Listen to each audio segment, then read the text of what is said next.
วย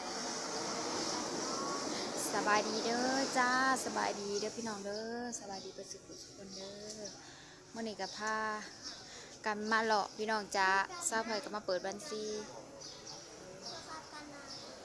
ก็นั่นแหละจะได้กับกันเบิดอะไรนอนอย่างนั้นกันบ่ได้แต่พืชตกละแตกโลดแล้วก็มาแวะตลาดปากซ่องพี่น้อง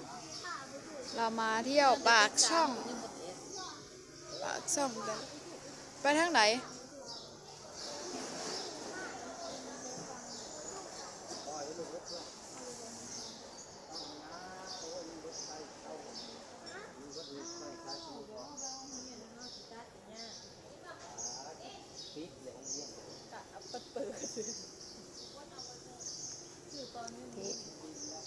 ระวังเตะ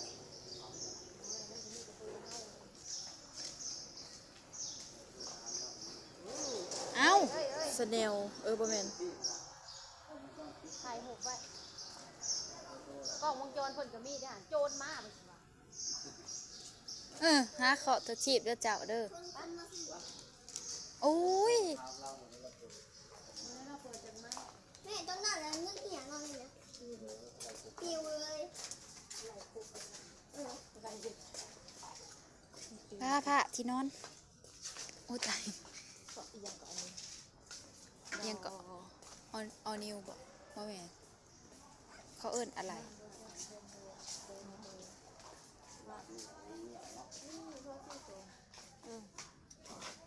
ของมันใส่คือเสือเท่านี้ได้สีใส่กระคืบโอ้ยเอาใส่นอนเอาบุมีสูงใส่นอนตัวใส่นอนไปสิเป็นเท่านั้นหนูเราหมักใส่ท่านนั้นเสือตัวนี้คืองามประเทศไทยพอดีพูดด้วยเสือไปทำงาน เสือทำงานที่ไทย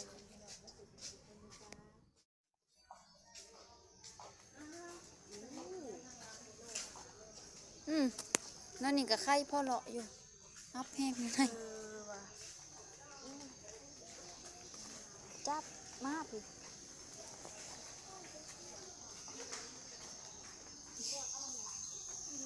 ถ้าอาจจะเห็ดได้บ่ซะไม่ยั้งแหละนี่นะมันยังแหละนะเล่นใส่ดูๆเนี่ยมาขาวะไอ้นั่นคือเซยเด้ไม่ยังเลยให้แม่เบิ่งรู้จักวงบาสไหม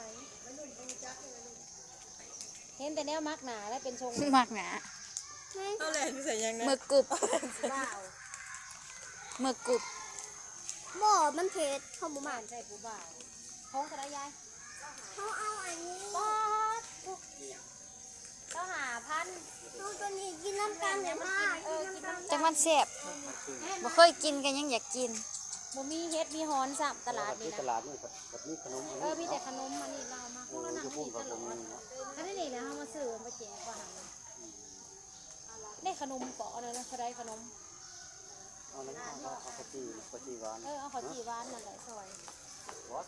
เบิ่งแม่สิไปเบิ่งข้าวจีนี่บ่ขนมโอ้ตรอเอาเจ้ามาใส่อันนี้ทั้งทีเนี่ยคือเป็นตาแซ่บแท้ป้า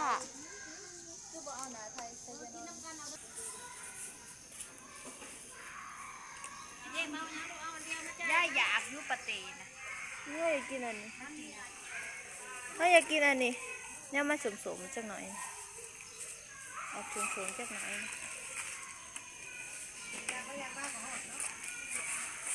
เอาหนาตัวมันสมๆจักหน่อยเหม็นยัง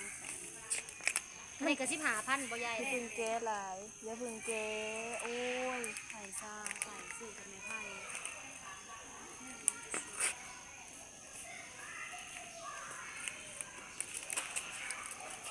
ยังไผ่ค่ะร้อนก็เอายังกับไว้ก่อนนะจะสิเอายังเอาพ่อบอกแม่ได้แต่อันนั้นแล้วเหมือนเขาเลือกเอาแม่ค่ะเคยจะเสือเนาะเอาบ่เอานี่เนาะ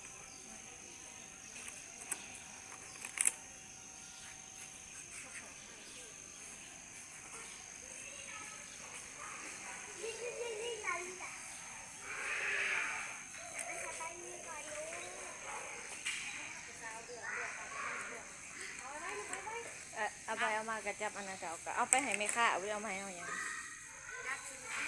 เอานะแม่ ขนมยังอันก่อน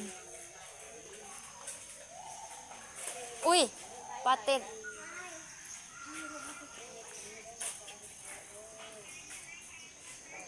เฮ็ดเพาะ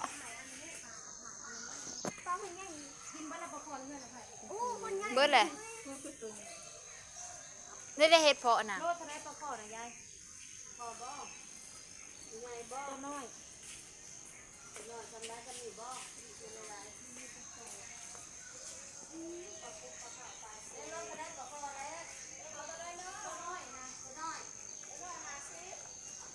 มาเบิ่งเฮ็ดเพาะเอาสิผ้ามาเบิ่งเฮ็ดเพาะ ฟาดหมักอีกโอเค อันนี้เอาไหมเอาไหม อันนี้หมักอีเขาขายตัวนี้โลละ7ตัวนี้โลละ100,000ก็สั่งอยู่บ้านเฮา1,700กับ1,000 เฮ็ดเพาะคุณยายหมัก บ่มักคนว่าต้องแซ่บ คุณยายหมัก โลละ หนำแล้วมันคือ 1,000ตัวนี้โลละ1,000 เอาเลยตัวถือนี่แหละมันกันเดียวกันนั่นแหละ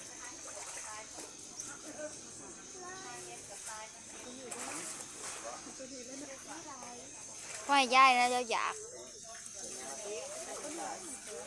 แล้วก็ได้แล้วผสมบ่อันนี้ละครึ่งโล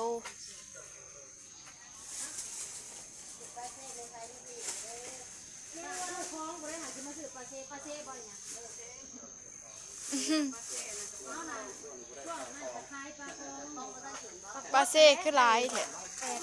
ไอ้ายไปแหละจะใช่ปลาขอร้อยโคก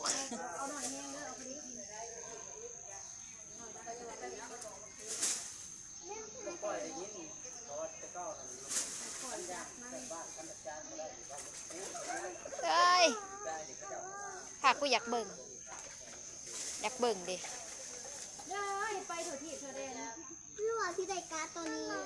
เออ เด็ดเอแต่ว่ามีเอมีแต่อารันกับไทย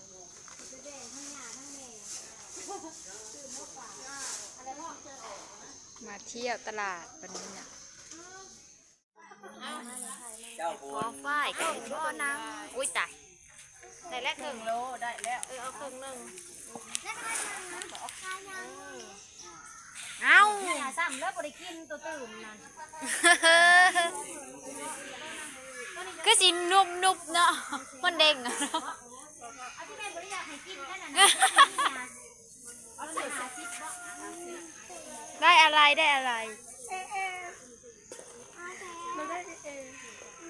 เอคือใครไม่รู้กลับแล้วจ้าบาทนี่นะกลับแล้วโอ้หนทางก็ขึ้นโน่นขึ้นลุกเนาะ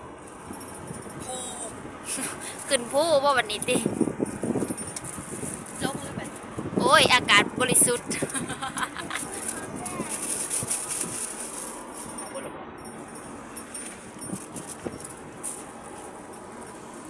ปิดเจ๊ยังมอมหัวน้อยแอร์เย็นแอร์สิเย็น